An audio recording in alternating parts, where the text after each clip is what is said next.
What's up everybody? As you can see by the title, this video is going to be about my personal top 10 picks for secret bosses in Kingdom Hearts. In Kingdom Hearts, secret bosses usually are a test of your skill on how you have mastered each particular Kingdom Hearts game, or sometimes they are just a really good reference to a character, and sometimes it has to do with story elements. Either which way, even if they're a combination of all three of these, I feel like these are characters that I think personally would add a lot to as being secret bosses in Kingdom Hearts 3. Number 10, Sephiroth. Final form Sephiroth, whatever you want to call him. This is going to probably be the last time we ever see Sephiroth in a Kingdom Hearts game, with him appearing in Kingdom Hearts 1, Kingdom Hearts 2, and most likely appearing in Kingdom Hearts 3. It's fair to say that at some point within Kingdom Hearts 3, you will run into Cloud again at some point, where maybe through his experiences, he will finally just reach out to you and ask you, Donald and Goofy, to help him out and defeat Sephiroth because he knows where he is. And upon you guys fighting Sephiroth, maybe he has a much lower health bar than he usually does, which is kind of a like red herring, or leads you to believe that there's something else going on here. Maybe he has like 6 or 7 bars of health in all, which is kind of odd for Sephiroth of all people. So with that being said, when you go and do that, after you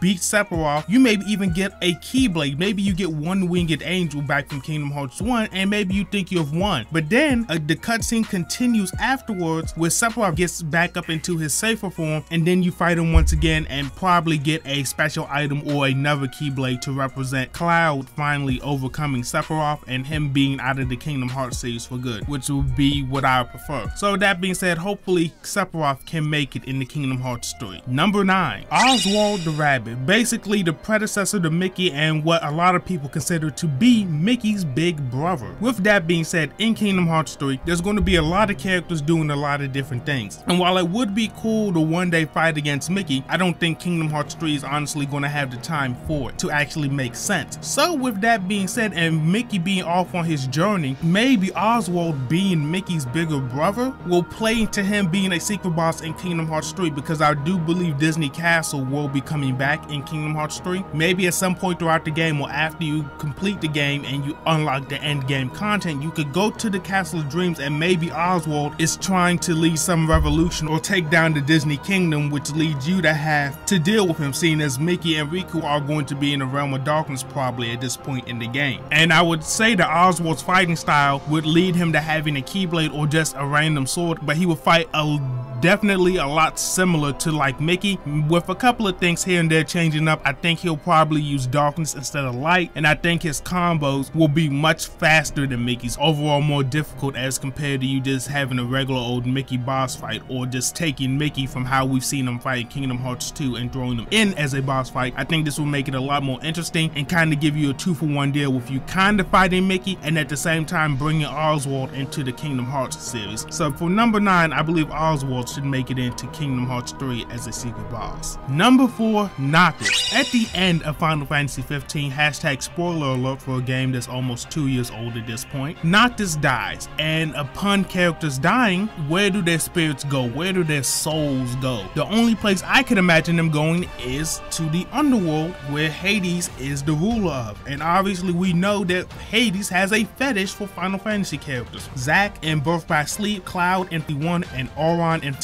This dude has a huge hard-on for Final Fantasy characters, and with Noctis being the most popular character in Final Fantasy at this current moment, and with the announcement of Final Fantasy 15 getting another pack of DLC episodes coming throughout 2019 with episode Noctis, episode Luna, episode Arden, and episode Aranea, I'm pretty sure that Noctis or some characters from Final Fantasy 15 will make their way into this game, and I think Noctis, obviously being the main character and the most popular character, will be that representative for his series, and I think he'll end up being maybe a side quest within Kingdom Hearts 3, because it has been noted that there will be side quests and a lot of things to do in Kingdom Hearts 3, so hopefully he'll just be an optional boss that will be at the end of a quest line eventually. Number 7, Gilgamesh. Gilgamesh is a character that has traveled in between different Final Fantasy universes and many different games. He has appeared in Type 0, Final Fantasy 8, and Final Fantasy 5, and many other games. He has an obsession obsession with collecting weapons from people that he defeats. If he sees a weapon that he likes, he will attack, and then he will take that weapon if you defeat him. And if you actually beat him, he ends up respecting you and bowing his head to the person who has actually managed to defeat him. So obviously this would make a lot of sense. Gilgamesh travels through different dimensions. Maybe he somehow ends up in Radiant Garden somehow. Upon your journeys, after completing some more endgame content, Sora comes across him. He sees the Keyblade being such a wondrous weapon, seeing as how many weapons he has collected. He understands that off the break that the Keyblade is something very special, and he challenges Sora for it. And upon you beating Gilgamesh, he will give you a keychain that will kind of change your Keyblade up to look something like a mace or one of the many different weapons that he has upon him, or just make a Keyblade that's kind of themed after Gilgamesh himself. I think that would be very nice and very cool way to introduce Gilgamesh into Kingdom Hearts, and possibly even bring him back for future games. We don't know, maybe he'll run into other Kingdom Hearts characters that we'll play as in the future. Number 6, Zeus. I think in Kingdom Hearts 3 we are finally going to be able to fight another Greek god other than Hades. While I do think we're going to face Hades one last time in Kingdom Hearts 3, it would be interesting to see that after you complete a couple of worlds in the games, that there's a notification in Olympus Coliseum where you have to go back, and maybe Zeus has second thoughts about you being a junior hero or being a true hero by the end of Olympus Coliseum. So with that being said, he wants to spar with you to test you, Donald and Goofy, to see how up to the task are you of being real heroes. With that being said, Zeus, there's a lot of things you could do with him. Obviously, he's the god of thunder and lightning. He's the king of Olympus. Maybe you can even incorporate other gods coming in to help him to really test you guys, like Hermes and other gods that we saw appearances of in Hercules. With that being said, there's not too much to say here. He'll be a lightning themed boss. He'll be extremely hard hitting and fast, and overall be an enjoyable boss fight and something different, and something that I think a lot of people won't expect and see coming, because I haven't seen many people mention him on their own personal top 10 list of secret bosses. So with that being said, I would like to see Zeus appear as a secret boss in Kingdom Hearts 3. Next, the Foretellers. I don't really have an explanation as to how we will fight the Foretellers, through time travel or through data battles like they did with the organization members in Kingdom Hearts 2. Possibly they can figure something out. Obviously in Kingdom Hearts 3 we're going to be dealing with the Book of Prophecies and what that book says, so would it be too far out of the question after you guys have dealt with the Book of Prophecies, maybe by you accessing the book you can go to different parts of the Book of Prophecy, and by doing that you can face different Foretellers, or if there's something similar to maybe the Mirage Arena in Birth by Sleep, you'll be able to face their datas there, like you were able to face Xehanort in his Keyblade armor and Eraqus in his Keyblade armor back in Birth by Sleep through the Mirage Arena, through like some data battles. I don't know how we'll exactly get them, but I would like to see all of the Foretellers plus Lucio be bosses in Kingdom Hearts 3. Next, a Drakengard or Nier representative. Drakengard and Nier has been a game that Square Enix has noted will become a key franchise for them going forward into the future with the success of Nier Automata. But with that being said, which characters do we pick to represent the series? Do we represent the series with the first main character pair in the entire series with Cain and Angelus? Do we go with more popular characters who are by far 2B and 9S being a possible boss battle? Or maybe throwing a random character, maybe somebody we wouldn't expect, to be the first representative, which would be Zero and Mikhail from Drakengard 3. There's so many different ways we could go with this boss battle. Personally, for me, just being business minded and understanding the way that things have to work sometimes behind the scenes when it comes to game development and just doing business, most likely the characters that we'll see be a boss battle will be 9S and 2B, but it would put a smile on my face to say that they actually went with Cain or either Angelus to be secret bosses in Kingdom Hearts 3, and possibly even Emil. We understand that Emil by far is one of the strongest characters in the Drakengard and Nier universe, so what is it to say that within those 10,000 years between the original Nier and Automata that he maybe traveled to different dimensions and maybe he came across Kingdom Hearts in those travels? We do not know. So with that being said, I would like to see a representative from the Drakengard and Nier franchise in Kingdom Hearts 3.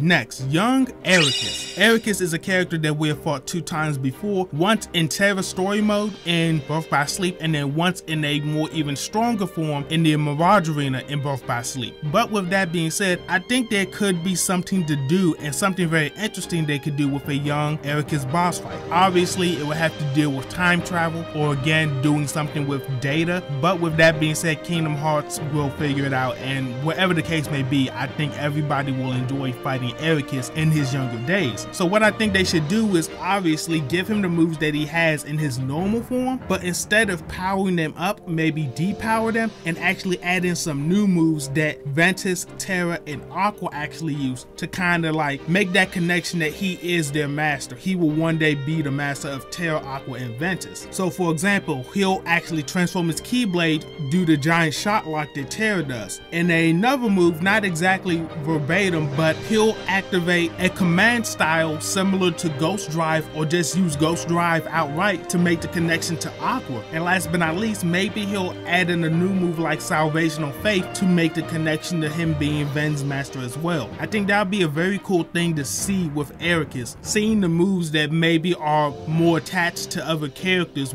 throughout the Kingdom Hearts series being used by their master to make that connection like, I am their master, I'm the one who taught them everything that they know. I think that would be a very cool thing to see and make it very different from his first incarnation in Terra story mode and his even harder incarnation in the Mirage Arena in Birth by Sleep. So with that being said, I would love to see young Eraqus become a secret boss in Kingdom Hearts 3. Next, moving onwards into another Final Fantasy character on this list, Jett from Final Fantasy X. As we all know, on the Destiny Islands, a character who lives on the Destiny Islands is Tidus, and also his right-hand man, Wakka, as well lives on the Destiny Islands too. With that being said, would it be fair to say within the time that Kingdom Hearts has been going on that maybe Wakka and Tidus have went on their own adventures as well, and with that being said have finally come back to Destiny Islands, and with that being said, their big bad that they're trying to fight against would end up being Jett, which is obviously Tidus's father. So maybe after doing endgame content and you going back to the island,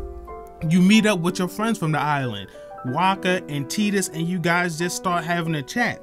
But then eventually they feel a presence, you guys feel a presence, and then it's you, Donald, Goofy, Tidus, and Wakka teaming up to fight against Jett in his Sin formation. I think that would be a very cool boss fight right there. I think that's really one of the only ways you could probably incorporate Jett into the Kingdom Hearts series and kind of keep that connection there. Hopefully, maybe that feels a little like out there, kind of out of the blue, seeing as Final Fantasy characters in Kingdom Hearts are not the same as their Final Fantasy counterparts. But hey, I like to keep those connections there as much as I can. So hopefully you will enjoy that, and maybe if you could think of a better way of incorporating Jett into Kingdom Hearts, let me know down below. I'm always open to improvements upon my own ideas. Moving onwards into number 1, last but not least, Yen Sid, the man who trained King Mickey, the man who has helped Sora, Donald, Goofy, King Mickey, Ventus, Terra, Aqua, and so many other people throughout the Kingdom Hearts series. Being a Keyblade master himself, it will finally be nice to see Yen Sid give Sora one final test to say, let's see what you can really do. Let's see you go all out, and I'm going to really test you to really see if you're worthy of holding the Keyblade. With that being said, I think Yen Sid, being him having a long gray beard and him being one of the older characters in the series, I think it would be cool for him to obviously have the Za spells like Fire Za, Thunder Za, Blizzard Za, and the other Za spells, but I think also it would be nice to see him use moves from all of the various Keyblade wielders we have seen throughout the series. I think he should use moves from Terra, Ventus, Aqua, Eraqus, Xehanort, everybody. I think that would be a great celebration of the series as a whole, being like, he's kind of the amalgamation like of your test of seeing how good are you really, like really going at you using some of their best moves from each of the characters, kind of being like Lingering World in the sense where he has no set attack pattern. He just uses different moves based off of whatever he's feeling, to be quite honest. So with that being said, I feel like Yen Sid would be like the absolute final secret boss in Kingdom Hearts 3. And with my list being done, how do you feel about it? Do you think that there could be other characters on this list? Do you think I should replace some people? Do you think that some people on this list don't deserve to be secret bosses? Give me your opinions down below. But with that being said, if you enjoyed the video, leave a like on it. If you didn't, dislike it, and always remember to subscribe as well. And with that being said, it has been your boy Skipx, and I am out.